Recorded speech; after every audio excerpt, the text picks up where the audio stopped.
কেশপুর মানে সংগ্রাম, কেশপুর মানে প্রতিবাদের গর্জন দেওয়া, কেশপুর মানে নতুন করে এক যুদ্ধের অধ্যায় ঘটানো, কেশপুর মানে হচ্ছে অভিজ্ঞতা, কেশপুর মানে হচ্ছে হিলিয়ে দেওয়া, কেশপুর মানে হচ্ছে লড়াইয়ের একটা স্টার্টিং পয়েন্ট।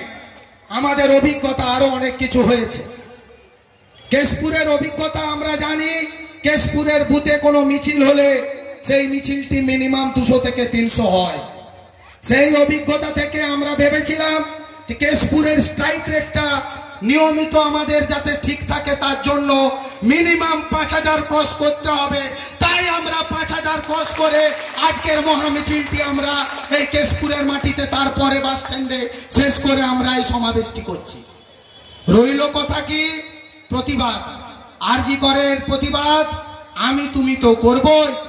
সর্বোপরি আমাদের দিদি সভানেত্রী মমতা বন্দ্যোপাধ্যায় অলরেডি 12 ঘন্টাও কাটেনি, 2 ঘন্টার পর 4 ঘন্টার মধ্যে আজকে সিবিআই এর এবং কেন্দ্রীয় ল্যাবের যে তথ্য যে সঞ্জয়ী একমাত্র ধর্ষক, সেই ল্যাব কিন্তু সেই স্বীকৃতি দিয়েছে সেই ধর্ষককে 4 ঘন্টার মধ্যে আমাদের নেত্রী মমতা বন্দ্যোপাধ্যায় গ্রেপ্তার করেছিল। তাহলে কি হবে বন্ধু?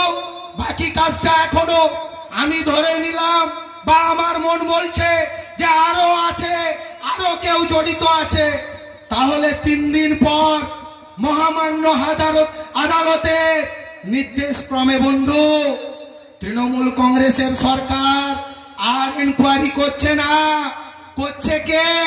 4 ঘন্টার মধ্যে সঞ্জয় গ্রেপ্তার, আর এখন 16 দিন পার করে গেল, সিবিআই এখনো কাউকে গ্রেপ্তার করতে কেন পারলো না?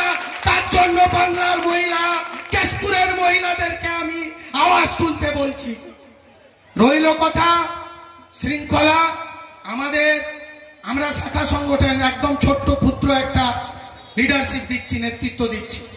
শাখা সংগঠনের লিডার হয়ে যদি আমি আজ অব্দি কোনোদিন শৃঙ্খলা ব্রেক করলাম না, মিছিল মিটিং এ কোনোদিন আমার কোন কর্মীরা মিছিল মিটিং এ কোনোদিন শৃঙ্খলা ব্রেক করেনি, আমি কথা দিচ্ছি আজকের অভিজ্ঞতা সারা জীবন যতদিন তৃণমূল কংগ্রেস থাকবে ততদিন আমি মনে রাখবো।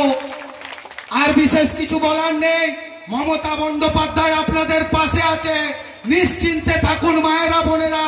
কয়েক কোটি কোটি টাকা, একটা বিরাট সংখ্যক অ্যামাউন্টের টাকা আমাদের দিদি অলরেডি মহিলাদের নিরাপত্তার জন্য অলরেডি অ্যালট করেছে।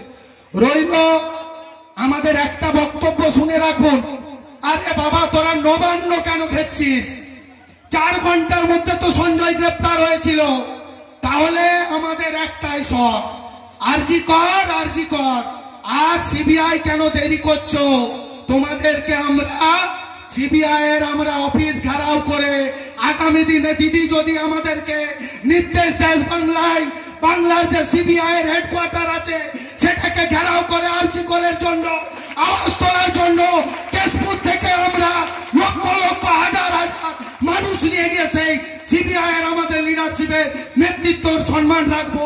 এই কথা বলে আগামী দিনে আবার লড়াইয়ের ডাক দিয়ে মমতা বন্দ্যোপাধ্যায়, অভিষেক বন্দ্যোপাধ্যায়ের সঙ্গে থাকার জন্য অঙ্গীকারবদ্ধ হয়ে স্লোগান তুলুন, বন্দে মাতরম।